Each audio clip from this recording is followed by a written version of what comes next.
Thank you for joining us to the Team Ottawa podcast. Of course, Mayor Mark Sutcliffe is here, and it's so great to have you here. And we've got so much to talk about. I saw a really interesting video about the LRT and the upload, and I want to learn a bit more from you today. Yeah, this is important because I think a lot of people have heard about how the provincial government has promised to upload our LRT, but what does that actually mean, and what does it mean for residents of Ottawa? So, as you know, we have had a lot of challenges with our light rail system.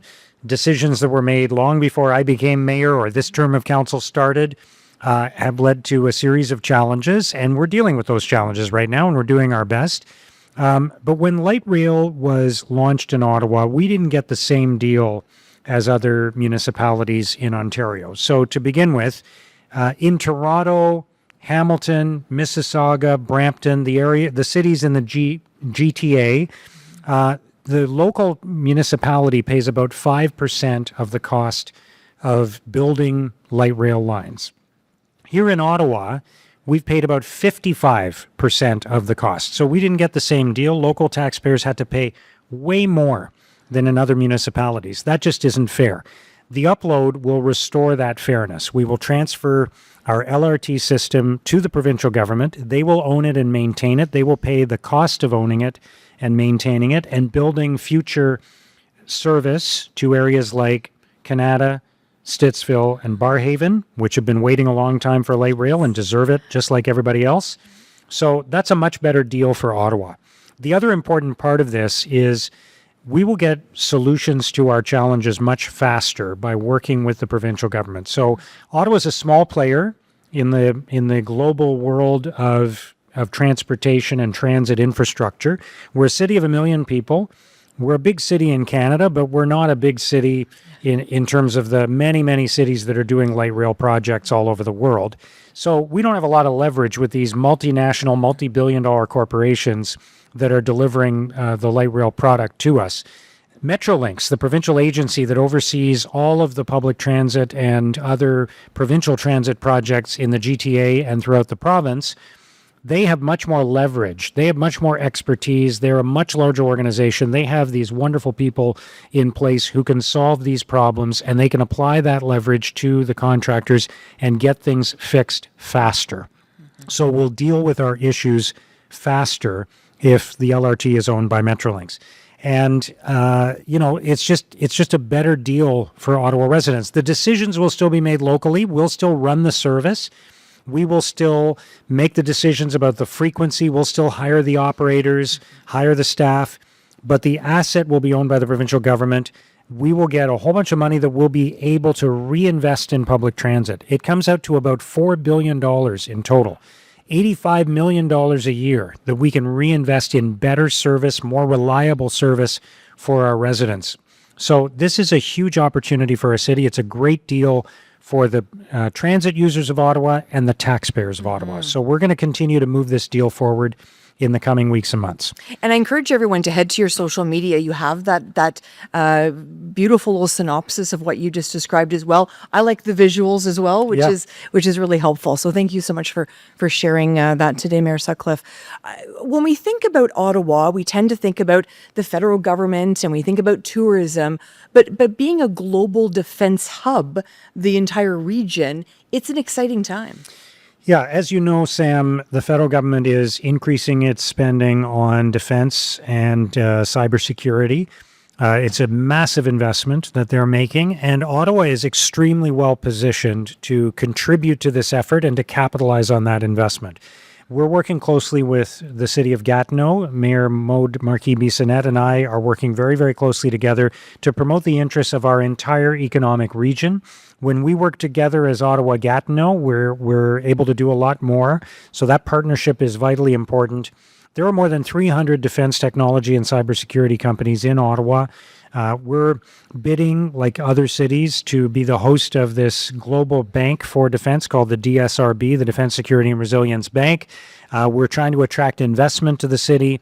We're trying to attract more jobs, more companies to the city in the defense innovation space.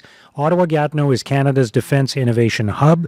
And we need everybody to know that. I was just in an event, as one example, in the last few days called the Electronic Warfare Symposium, or a bunch of companies that make all kinds of different products that are defense related. We're talking and exhibiting their products.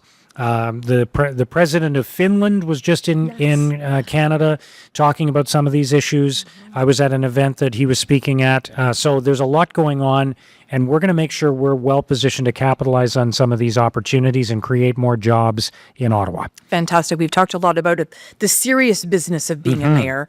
There's some fun stuff too. Absolutely. And of course, let's talk a little bit about Sens Mile and all the hockey news that's happening. But let's start with our Ottawa Senators. Yeah, this is a great time in Ottawa. So it's it's spring and the weather's starting to finally get a little bit nicer and warmer and less rain.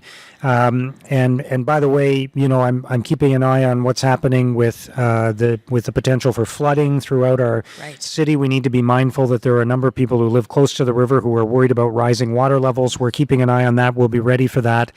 But in the spring, our attention turns to the hockey playoffs. The 67s have been in the playoffs, made it to the second round. The Ottawa Charge are fighting for a playoff spot right now. And our Ottawa Senators, even though many people counted them out in January and February, went on a huge run.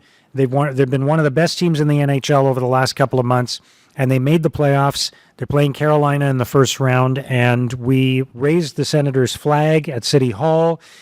We opened officially the Sens Mile along Elgin Street. Last year during the playoffs, and remember, last year was the first time we made the playoffs in 7 or 8 years, ending a long drought. It's almost like we'd forgotten what it was like to have a team in the playoffs. I went to a bunch of bars and restaurants on Elgin Street on the days of the road games, and it was just such a great atmosphere being around the other fans. I'm a very passionate Senators fan, and to be in a room full of people cheering on the Senators, wearing Senators gear, it's just amazing. You're starting to see people wearing their Senators jerseys to work on game days, people with the flags on their cars. There's a real energy in the city, and it's just a great reminder of how important the Senators are to our city. We're lucky to have a terrific owner in Michael Landlauer, who's building a very strong organization. Cyril Leader, the president of the team, is a great community guy, one of the founders of the team, going back more than 30 years. And we're just so fortunate to have the Senators as a positive, unifying force in our community. So let's go Sens. Yes. Let's have a long playoff run. The city is behind you all the way. Absolutely. And I have an idea for anyone heading to the CTC, the Canadian Tire Centre, for those playoff games. They could get their very own Golden Palace egg rolls. They just celebrated 66 years in business. Yeah. And can I tell you a little story? Oh, of course. Yeah. So when I was 6 months old, I was brought to the Golden Palace for the very first time. And there's someone that's still involved in the Golden Palace that remembers. And they remember me picking the peas out of the fried rice.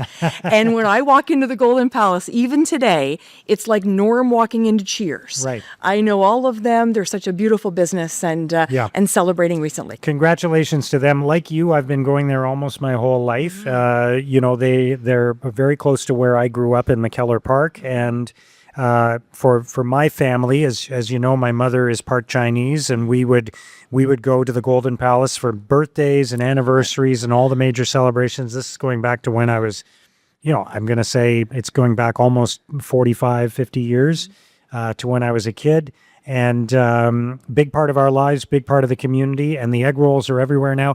By the way, I also just went to Costco. Yes. Costco is, most people don't know, Costco's Canadian headquarters is in Ottawa. Yes, it is. They have thousands of employees in our city. They just expanded their head office. I went to the ribbon cutting for that, met, in front of 600 of their employees there, and they will soon be carrying Golden Palace egg rolls at Costco. You'll be able to buy Golden Palace egg rolls at Costco. Wow. Two great two great Ottawa-based businesses there. I love it. Thank you so much, Mayor, for sharing. And one more time, go Sens, go. Yeah, absolutely. Go Sens, go. Let's have a long playoff run. Absolutely. Thank you for joining us for the Team Ottawa podcast with Mayor Mark Sutcliffe.